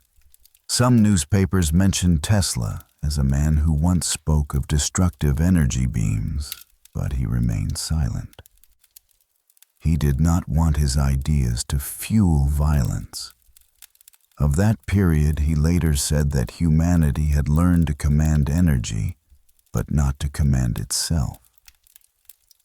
In 1917, the American Institute of Electrical Engineers invited him to receive the Edison Medal, the most prestigious award in their field. At first, he refused. He said he needed no honors. Persuaded by friends, he attended the ceremony, but sat quietly and gave no speech. In the photograph from that day, Tesla looks thin, pale, distant, as if gazing into a space only he could see. By the mid-1920s, his name faded from the newspapers. Edison was gone. Westinghouse had grown ill, and new inventions filled the world: radio airplanes, internal combustion engines. To many, Tesla belonged to the past. Yet he continued working in silence, sketching strange models of wireless energy particle beams and Earth resonance machines. When reporters asked, he answered briefly. Everything was vibration, matter, thought, time, all pulsing within one hidden symphony. He grew increasingly withdrawn. He ate sparsely, avoided meat, and slept no more than 2 hours a night. His room was always lit even at midnight because he despised darkness. Friends and a few old patrons quietly paid his rent. Once people discovered that he spent nearly all the money he received on food for the pigeons. When asked why, he simply said they needed him more than money did. One winter afternoon in 1922, Tesla carried a wounded white pigeon back to his room. He cared for it daily, keeping it in a box lined with soft cotton. One day, it could no longer fly. Later, he said that in the moment it died, he saw a brilliant light pour from its eyes, brighter than any laboratory lamp. Some doubted the tale, others believed it. But all knew that after that day, Tesla stopped going to the park. In the 1930s, he moved into the New Yorker hotel room 3327. Near 80, he still spoke of wireless power, of the Earth's vibrations, of a future where energy would fall from the sky like rain. The press began calling him the eccentric prophet. Some articles portrayed him as a man out of step with his own era. Tesla did not argue. He merely smiled faintly as he read, then returned to his drawings. The world had entered the age of engines, war, and commerce. Yet in the center of noisy New York there remained one quiet room, where footsteps were soft, where an old man still believed in the oscillations of the universe. Sometimes he opened the window and scattered a few grains outside. The pigeons arrived white against the sunlight, flying fragments of memory. According to the hotel staff, Tesla once said that if he ever disappeared, no one should grieve, because he believed all things merely pause, then vibrate again in another form. Outside, New York's lights shone brighter than ever. Towers rose high, glowing white in the night. No one noticed, but among the thousands of lights, one small glow still shone from room 3327, the light of a man who once taught the world the power of electricity, now just enough to warm a pair of aging hands. Chapter 15. The Final Sleep. Every morning before dawn, touched Manhattan, a small window on the 33rd floor of the New Yorker hotel remained lit. The light was weak, just a pale halo, filtering through the curtain, flickering faintly with the pulse of the wind. The night porter knew it well. He often said, "As long as Mr. Tesla's lamp is on, the night has not yet ended." In 1943, Nikola Tesla was 86. The world outside had transformed completely. War raged across Europe, and though New York was far from the bombs, the city lived in the tense rhythm of wartime. Newspapers were filled with talk of radar airplanes and atomic power. But inside room 3327, an old man with silver-white hair still wrote equations in pencil, his hand trembling though his strokes remained firm. On his table lay a cup of cold milk, a broken clock, and piles of loose papers. He no longer needed time. On those papers were sketches of resonant machines, global energy systems and mechanisms built on endless oscillation.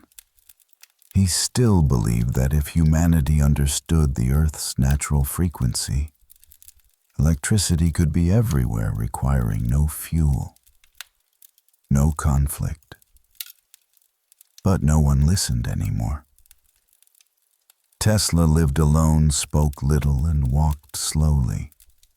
He no longer wandered far, only standing sometimes at the window to look down at the avenue. The headlights below stretched into long lines of light like miniature lightning bolts. At moments he smiled faintly, as if recalling his laboratory in Colorado, where he once compelled lightning to obey him. Outside, snow drifted softly across rooftops. Inside, the only sounds were the wind through the window and the whisper of paper as he wrote. One evening in early January, Tesla called a hotel attendant and asked for a little bread for the pigeons outside his window. Old friends, he said, whom he wished to see once more. The attendant nodded, brought the bread, and left. That was the last time anyone saw Tesla awake. That night, wind swept in from the Hudson dry, cold, relentless. In the room, the desk lamp still glowed, shining upon the tilted face of the old man sitting in his chair, head turned toward the window. On the table lay one final sheet with a few unfinished words. Oscillation, eternal. On the morning of January 7th, 1943, the porter noticed the window was dark for the first time. He went up, knocked gently, and heard nothing. When the door opened, the room was unnervingly still. Tesla had passed away peacefully, as though he had simply closed his eyes in the middle of a calculation.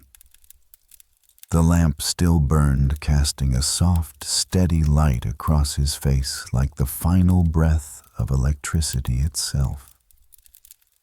Police arrived. The newspapers printed short notices. Inventor Nikola Tesla dies at 86 in New Yorker hotel.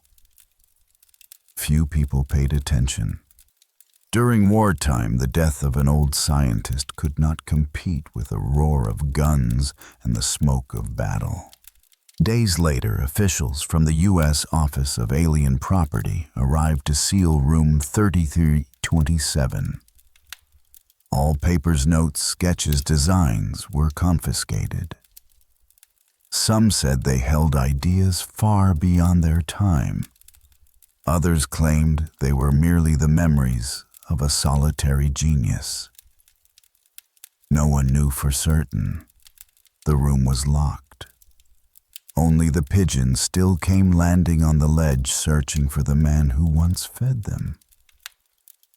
In the following weeks, a few local newspapers published tributes. One wrote, "He tamed lightning, yet could not make the world understand his heart." At dusk, as the sun cast its last light across the river, the porter looked up toward the 33rd floor. The window was dark, but in his mind's eye he still saw a slender figure standing in the room, one hand lifted into the air, measuring an invisible vibration. Below the city glowed millions of lamps powered by alternating current, the very electricity Tesla had dreamed into being. And in that sea of brightness, his death was like a breath dissolving into the air, soft, clear, quiet. A life had ended, but the light remained. For some people leave behind a resonance, a vibration that continues long after they are gone. Chapter 16. The World. After his departure. In 1943, the world was drowning in the sound of bombs. Europe burned, technology became a weapon, and energy became the new language of power. Amid headlines of war, the death of an old inventor in New York appeared as a faint line in the newspaper. Yet in the darkness of that era, his ideas began to awaken quietly, steadily, like oscillations that never cease. In the years that followed, as the world entered a new age, young engineers rediscovered his sketches and equations.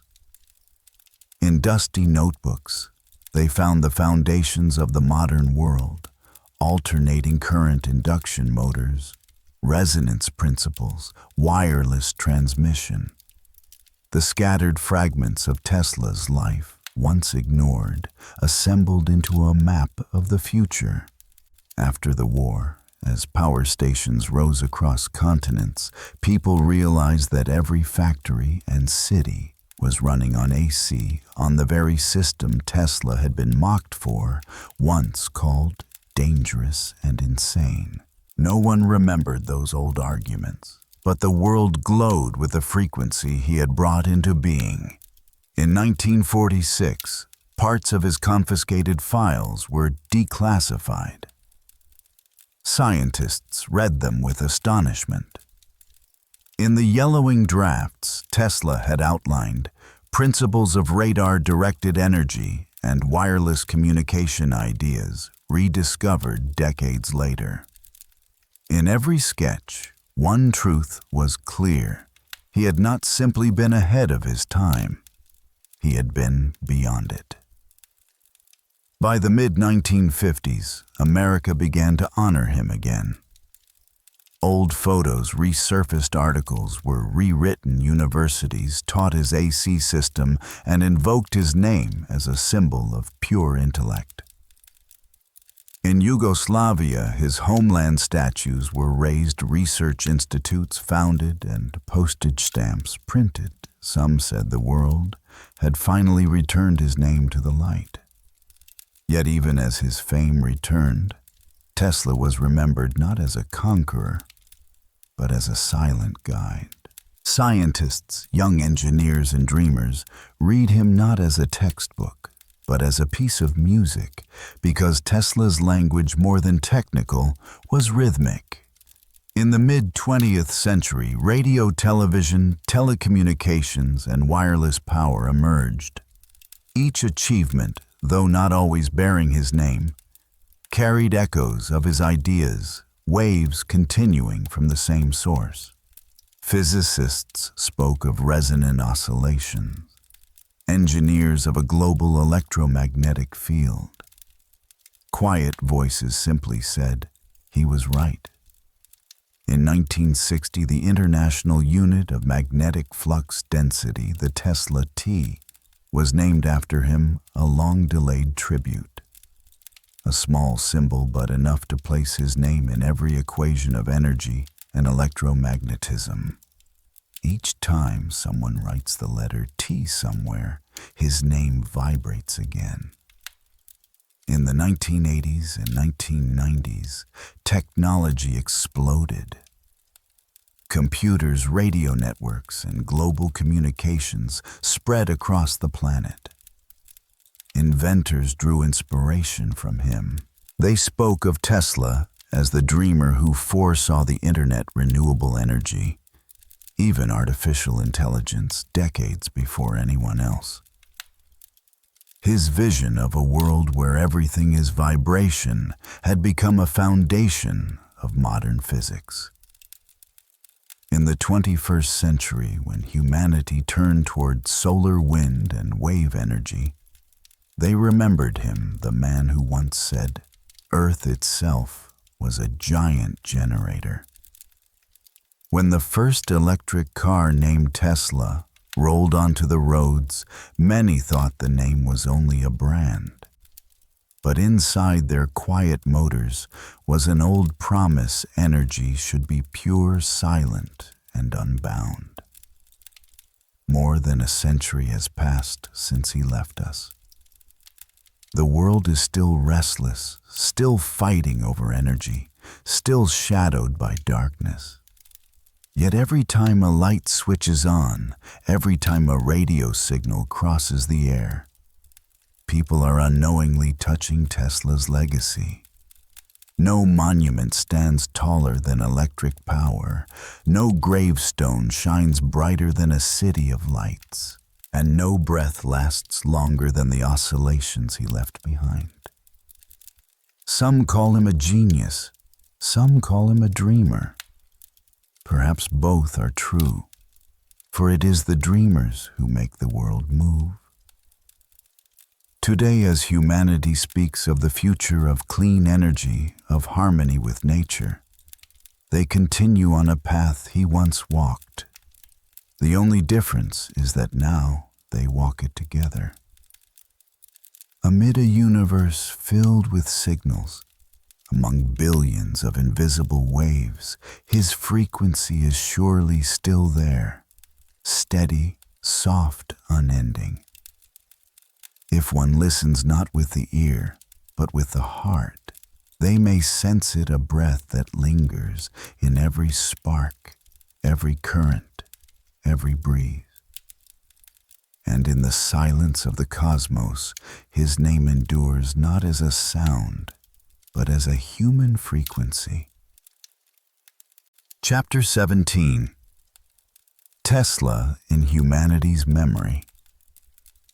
A physics student in Belgrade speaking at a memorial in the 21st century once said, "We don't study Tesla to become geniuses. We study him to remember that intelligence is never separate from humanity." The words echoed through a small hall lit by the cold glow of electrical models as the hum of ventilation fans pulsed like a heartbeat. More than 80 years after his death, Nikola Tesla remained present not as a man, but as a mirror held up to the age. After his century passed, humanity accelerated faster than ever. The dreams of the electrical era had materialized. Light, signals, data all moved through the air, invisible yet everywhere. Every second, billions of pulses leapt between continents, between satellites and the Earth, between humans and machines. In this vast network, there was something unmistakably familiar. A world behaving like the unified field Tesla once imagined, where everything is linked through oscillation. Scientists today speak his name with a mixture of respect and gratitude. They call him the father of the electric age, the man who dreamed in frequencies. But behind the titles lies the story of a person who refused to fit any mold, a man who placed imagination alongside experiment and treated emotion as part of the equation. Since the 1960s, groups of young engineers have rebuilt Tesla's original coil from Colorado Springs. When the current arcs, outward artificial thunder fills the room and blue light flashes across the walls, the entire group falls silent.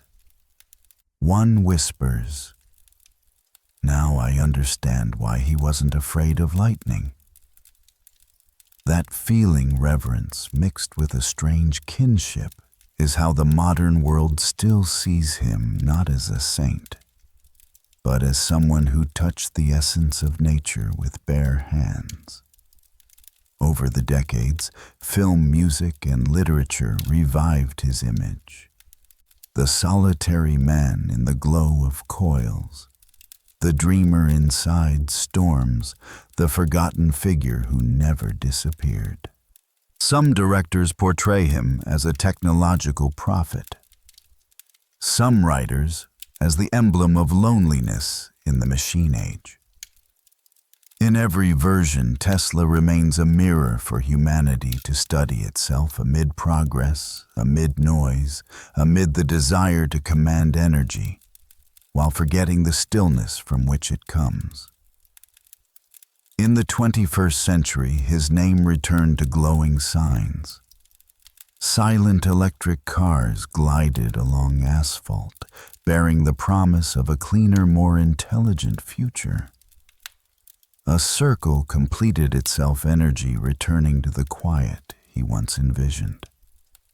Some call it resurrection. Perhaps it is simply the continuation of the oscillation he left behind. In laboratories, researchers of renewable energy still quote him when discussing frequency and resonance. In classrooms, children learn that Tesla's alternating current lit the world. And in popular culture, his tall, slender figure with deep eyes and a faint smile has become an icon of intellect intertwined with solitude. People say every era has a mirror in which to examine itself. Ours, an age of data, of waves of artificial light, looks into a mirror named Tesla. In it we see not only his face, but our own ambition and loneliness, creativity and hunger, brilliance and the ease of losing direction. Perhaps if he were alive, Tesla would not be surprised by our world. He believed the future would not belong to the strong, but to those who could tune the oscillations of their own minds. Today, in the ocean of information and energy flowing everywhere, humanity is learning that lesson again, slowly, belatedly, but still in time. On the upper floor of the Tesla Museum in Belgrade, a faintly glowing copper sphere sits in a glass case, a true relic of Wardenclyffe. Every day, thousands come to see it. Some place their hands on the glass, hoping to feel the vibration of the metal within. They hear nothing. But if one waits long enough, one might sense a faint warmth, the warmth of a hand that once dreamed of moving the entire world. The man is gone, but the mirror he left still shines not for admiration, but for remembrance that all progress must be partnered with stillness. In that reflection, Tesla is no longer an icon, but a question. What will humanity do with the energy it now holds? A question which even today remains unanswered. Chapter 18. The stream of light that still flows. If light never truly disappears, if it only shifts place to shine inside memory, then do we ever really lose one another? The question drifts through space like an invisible electrical wave. No sound, no form yet. It travels outward, touching every object, every mind. Perhaps that's how Nikola Tesla's legacy survives, not in monuments, not in textbooks, but in the quiet oscillation of the world itself. When we flip a switch, when a lamp flares to life, when a generator hums to its first heartbeat, a small part of him rises again. Not the body, but the thought, the belief that energy is more than something to harness. It is the bridge that binds all living things. He once believed that the universe contains no isolated objects, only harmonies and dissonances in a shared field of waves. And when humanity finally learns to listen, it may find itself again in that long, resonant tone. Across the night sky, satellites carry signals around the Earth. Beneath the oceans, fiber optic lines ferry light from shore to shore. Inside each pulse, perhaps lingers a breath from the first dream, a world speaking to itself through borderless vibrations. A century has passed. Everything has changed. Cities glow brighter, energy runs stronger, and artificial intelligence has learned to think and speak. But pause for a moment in the quiet of night, and something remains the same: the wind, the soft hiss of current inside wires, the patter of rain on metal roofs. These are the sounds Tesla once heard, once named. Time may dim their colors, but it cannot silence their frequencies. A human life approaches its final oscillation. From the first light in the Balkans, through the thunder of Colorado, to the sky-piercing tower on Long Island and the small lamp-lit room in New York, everything forms a single long composition, beginning in silence, rising, then returning to another silence, deeper, brighter. Many call it the arc of a genius, but if one listens on a different frequency, it becomes simply the breath of the universe, expanding and contracting through each human life. Tesla once said, or perhaps it is only what people believe he must have known, that every object is a wave waiting for resonance. If that is true, he never died. He merely merged with a larger oscillation where energy and memory become one. Now when we stand before the sea and watch the tides surge and retreat, that is the rhythm of energy and the rhythm of life. When our voices travel across thousands of miles through a single touch of the keyboard, that is the resonance he once imagined. And when we lift our eyes to the sky and see distant lightning, remember, there was a man who once stood beneath it, smiling, calling the storm by name. His world has never vanished. It has only changed frequency from light into wave, from thunder into memory, from dream into the heartbeat of humanity. And now as the night closes, the voice slows and softens. Not to instruct, not even to recall, only to breathe with you. The man has gone far from us, yet his breath remains carried in stories, in currents, in the quiet memory of the world. Rest well now among the lives that have settled into silence and the dreams that continue on.